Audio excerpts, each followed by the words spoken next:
నీ మందిరములో నీ ప్రజలందరి ఎదుట యెరూషలేములోనే మా మొక్కుబళ్ళు చెల్లిస్తున్నాం తండ్రి. నీ స్తోత్రాలు. సజీవులే కదా. ఈ దినమున సజీవులమే మిమ్మల్ని స్తుతిస్తున్నాం. విరిగి నలిగిన హృదయాన్ని అర్పించడమే నిజమైన ఆరాధన.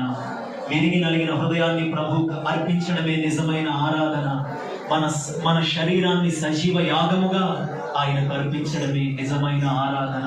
ప్రాణాత్మ దేహాన్ని ఆయనకు అర్పించడమే నిజమైన ఆరాధన. తండ్రి, మా స్తుతుల మధ్యలో నివసించుచున్నవాడా మీ స్తోత్రాలు. మా మధ్యలో సంచారము చేయుచున్న దేవా మీ స్తోత్రాలు. 7 దీప స్తంభాల మధ్యలో సంచరించుచున్నవాడా మీ స్తోత్రం. ఎవ్వరూ స్వరాన్ని దాచుకోవద్దు, బలాన్ని దాచుకోవద్దు. స్తుతించండి. పూర్ణ హృదయముతో స్తుతించాలి. పూర్ణ శక్తితో, పూర్ణ బలముతో ప్రభువును మనం స్తుతించాలి.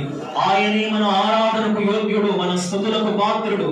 నిన్న నేడు నిరంతరం మారనివాడు. కెరూబుల చేత, శరాపుల చేత పరిశుద్ధుడు